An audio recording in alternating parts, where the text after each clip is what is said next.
Good morning बच्चों।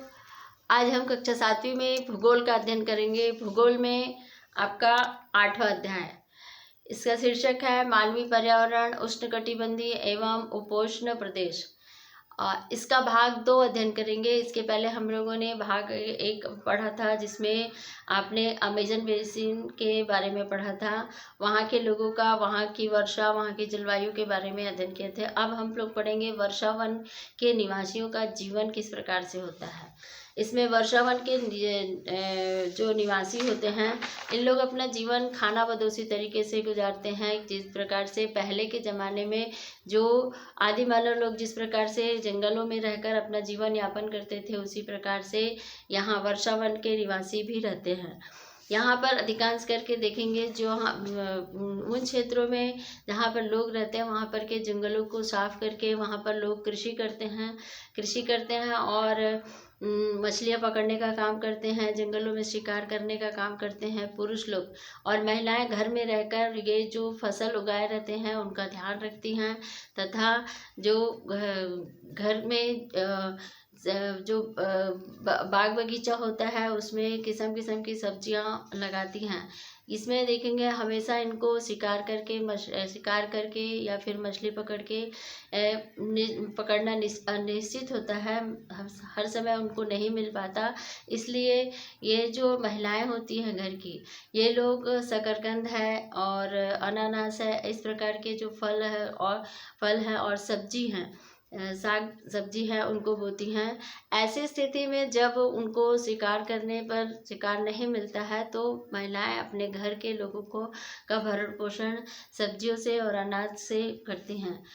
इसी में देखते हैं, इसमें इन लोगों का जो रहन सहन है वो किस प्रकार से होता है। इनका जो रहना है, ये मधुमक्खी की छत्ते के समान इनका छत वाले घरों पर रहते हैं। और कुछ लोग जो जिस प्रकार से बड़े बड़े जो अपार्टमेंट टाइप बने रहते हैं, वो घरों में रहते हैं। इसमें यहाँ पर वर्षावन अत्यधिक मात्रा में घने घरों के लिए यहाँ पर लकड़ियाँ प्रदान करते हैं। और कुछ परिवार मधुमक्खी के छत्ते के आकार वाले ऊपर छप्पर वाले घरों पर रहते हैं, जबकि कुछ लोग यहाँ पर मलोका कहे जाने वाले जो अपार्टमेंट जैसे घरों पर रहते हैं, जिनकी छत तीव्र ढाल वाली होती है। अमेजन बेसिन के लोगों का जीवन में धीरे धीरे यहाँ पर बदलाव आ रहा है, जिसमें पुराने समय में यहाँ पर वन में के अंदर पहुँचने के लिए नदी मार्ग का इस्तेमाल किया जाता था। एकमात्र नदी ही ऐसा होता था जो वो जंगलों के या वनों के अंदर पहुंचने के लिए एकमात्र मार्ग होता था। और इसमें सन 1970 में ट्रांस अमेजन महामार्ग बनने से यहाँ पर वर्षावन के सभी मार्गों तक का पहुँचना संभव हो सका है। अनेक स्थानों पर पहुँचने के लिए यहाँ हवाई जहाज़ों तथा हेलीकॉप्टर का उपयोग किया जाता है। इस प्रक्रिया के फलस्वरूप यहाँ मूल आबादी की उस क्षेत्र के बाहर निकालकर नए क्षेत्र पर बसाना पड़ा, जहाँ पर वे अपने पौराणिक तरीके से खेती करते हैं। यहाँ पर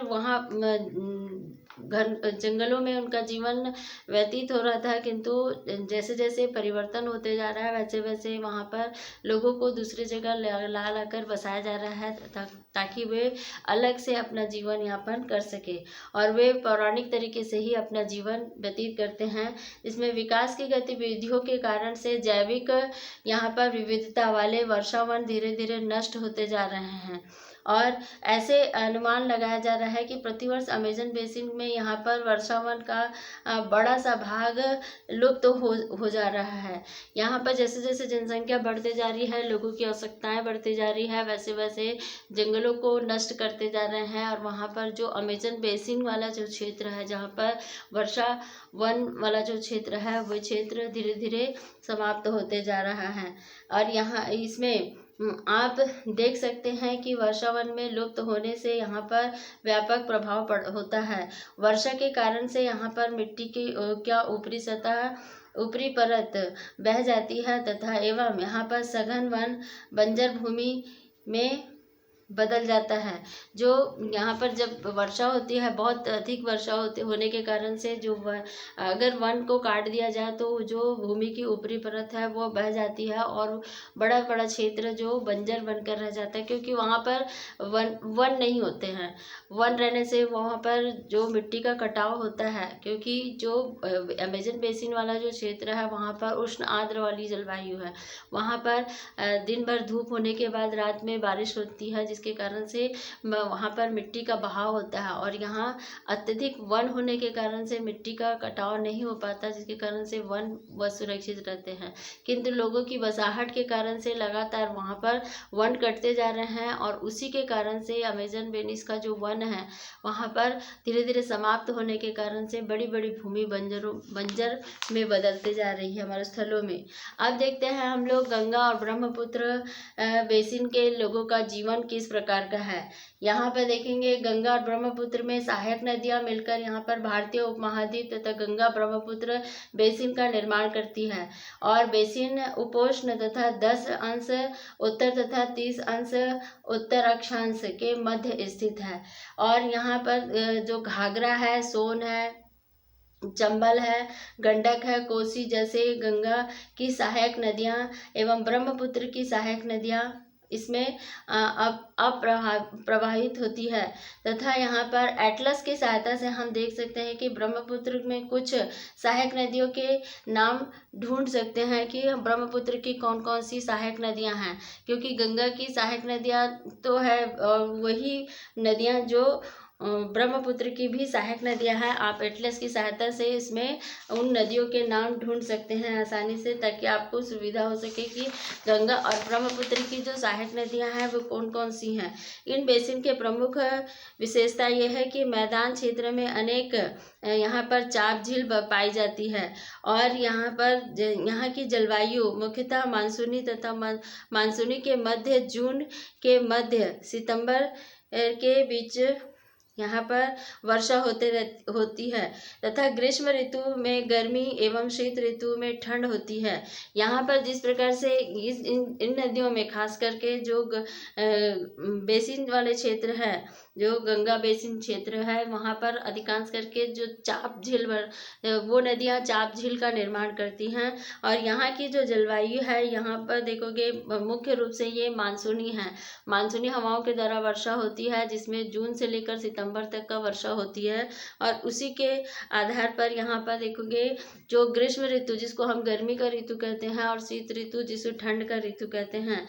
भारत के मानचित्र को देखिए तथा इसमें राज्यों के नाम बताइए और वहाँ पर गंगा ब्रह्मपुत्र बेसिन स्थित है। बेसिन क्षेत्र के विभिन्न प्रकार में स्थलाकृति है, जिसमें जनसंख्या का वितरण एवं पर्यावरण की प्रमुख भूमिका होती है। तीव्र ढाल वाले यहाँ पर पर्वतीय क्षेत्र बनने के लिए यहाँ पर प्रतिकूल है तथा वहाँ पर गंगा ब्रह्मपुत्र बेसिन क्षेत्र जो कि पर्वतीय क्षेत्र में कम लोग रहते हैं, क्योंकि वहाँ पर लोगों के लिए सुविधाएं नहीं होती है। जो गंगा और ब्रह्मपुत्र का बेसिन क्षेत्र है, जो तटीय भाग है, वहाँ पर लोगों की बसाहट अधिक होती है, किंतु जो पर्वतीय क्षेत्र है वहाँ पर लोगों की बसाहट कम होती है, क्योंकि वहाँ पर उन लोगों को उतना साधन नहीं मिल पाता। अतः यहाँ जनसंख्या घनत्व अधिक होता है। यहाँ की मिट्टी उपजाऊ होती है, जिन स्थानों पर फसल उगाने के लिए समतल भूमि उपलब्ध होती है, क्योंकि जो गंगा और ब्रह्मपुत्र के द्वारा लाए हुए अवसाद हैं जो वो बहुत बड़े मैदान का निर्माण करती है, जो बहुत अधिक उपजाऊ होती है और लोगों को फसल उगाने के लिए बहुत ही उपयुक्त है। यहाँ के लोग मुख्य रूप से यहाँ के लोगों का प्रमुख व्यवसाय कृषि करना है तथा यहाँ पर धान यहाँ का प्रमुख फसल है। और चूँकि धान की खेती के लिए यहाँ पर जो पर्याप्त जल की आवश्यकता होती है वो उस क्षेत्र में उगाया जाता है जहाँ अधिक वर्षा होती है, क्योंकि धान की फसल के लिए बहुत अधिक पानी की आवश्यकता होती है। और ये पानी वो उन क्षेत्रों में ये फसल उगाई जाती है जहाँ पर पानी भरपूर मात्रा में मिलता है। यहाँ पर उगाई जाने वाली जो अन्य फसलें हैं, गेहूँ है, मक्का है, बाजरा है, चना है, ये गन्ना है तथा जूट जैसी नकदी फसल उगाई जाती है। और मैदान के प्रमुख क्षेत्रों में यहाँ पर जो केले के बागान भी देखे गए हैं। पश्चिम बंगाल में और असम के क्षेत्र में यहाँ पर चाय का बागान देखा गया है, क्योंकि उन क्षेत्रों में चाय बहुत अधिक मात्रा में उत्पादन किया जाता है। बिहार एवं असम में कुछ भागों में यहाँ पर सिल्क के कीड़े का संवर्धन कर यहाँ पर सिल्क का उत्पादन किया जाता है, तथा यहाँ पर मंद ढाल वाले क्षेत्रों में, पर्वतीय और पहाड़ी क्षेत्रों पर यहाँ पर वैदिक कृषि वाली फसलें उगाई जाती हैं। विभिन्न भू आकृतियों के अनुसार यहाँ पर वनस्पति भी यहाँ विभिन्नता पाई जाती है, तथा गंगा ब्रह्मपुत्र के मैदान में यहाँ पर सागौन है, शाल है, तथा साखू है और पीपल है आदि उष्णकटिबंधीय पर्णपाती वन पाए जाते हैं। ब्रह्मपुत्र एवं मैदानी क्षेत्रों में जो वन पाए जाते हैं वो खास करके बांस है, घने झुरमुट वाले वन पाए जाते हैं। जैसे डेल्टा क्षेत्र में यहाँ पर जो मैंग्रोव जो होता है मैंग्रोव का वन अधिक करके पाया जाता है। उत्तराखंड, सिक्किम एवं यहाँ अरुणाचल प्रदेश में ठंडी जलवायु एवं तीव्र ढाल वाले भागों में यहाँ पर चीड़ है, देवदार है और फर आदि के यहाँ पर वन अधिक पाए जाते हैं। यहाँ पर बेसिन के विभिन्न प्रकार से यहाँ पर वन्य प्राणी पाए जाते हैं, जिसमें यहाँ पर हाथी, बाघ, हिरण तथा बंदर आदि सामान्य रूप से देखने को मिलता है। एक सींग वाले जो गेंडा होते हैं वो भी ब्रह्मपुत्र के मैदान में पाए जाते हैं। अधिकांश करके यहाँ पर देखोगे जो डेल्टा क्षेत्र में बंगाल टाइगर, मगर, घड़ियाल आदि पाए जाते हैं। नदी के साफ जल झील एवं यहाँ पर बंगाल की खाड़ी में प्रचुर मात्रा में यहाँ पर जलीय जीव पाए जाते हैं, क्योंकि ये जो क्षेत्र होता है जो भाग है वन में तो विभिन्न प्रकार के वन्य प्राणी पाए जाते हैं और जल वाले क्षेत्र में जलीय जीव अधिकांश करके पाए जाते हैं। इसी में देखिए इसमें विनोद एक मछुआरा है जो कि बिहार में यहाँ पर मॉल गांव में रहता है और आज वह एक प्रसन्न व्यक्ति है।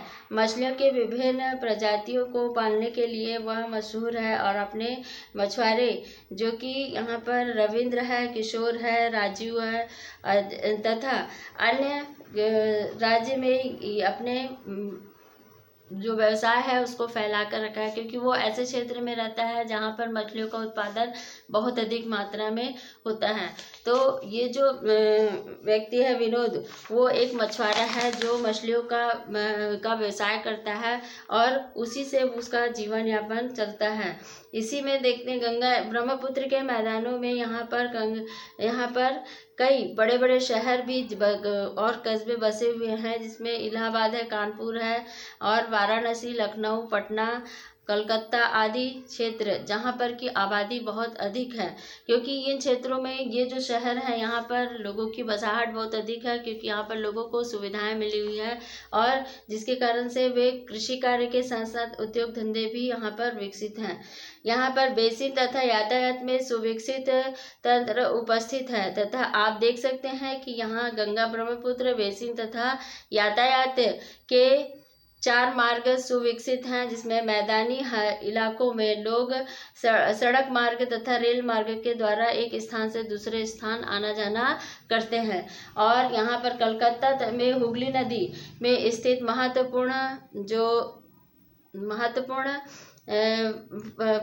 फलन है, जिसमें मैदानी क्षेत्रों के कई बड़े हवाई एलन में स्थित है तथा यहाँ पर पर्यटन इस बेसिन में महत्वपूर्ण क्रिया है।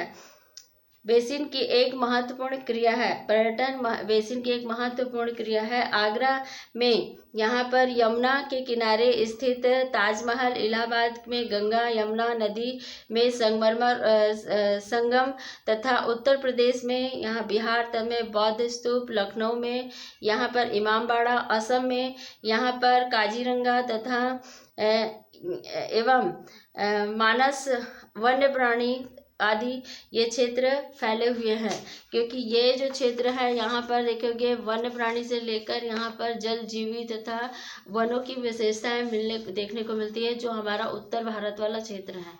तो ये जो हमारा जो भारत देश है वो उष्ण शीतोष्ण कटिबंधीय क्षेत्र में आता है, किंतु जो भारत का उत्तर पश्चिमी क्षेत्र है वो वहाँ पर कश्मीर से लेकर पूरा अरुणाचल प्रदेश तक का देखा जाएगा तो यहाँ पर की जलवायु उष्ण कटिबंधीय जलवायु है, क्योंकि यहाँ पर वर्षा बहुत अधिक होता है। उसी के आधार से यहाँ पर लोगों का जनजीवन है, यहाँ के लोगों का व्यवसाय है, और उसी प्रकार से यहाँ पर वनस्पति और वन्य प्राणी भी पाए जाते हैं।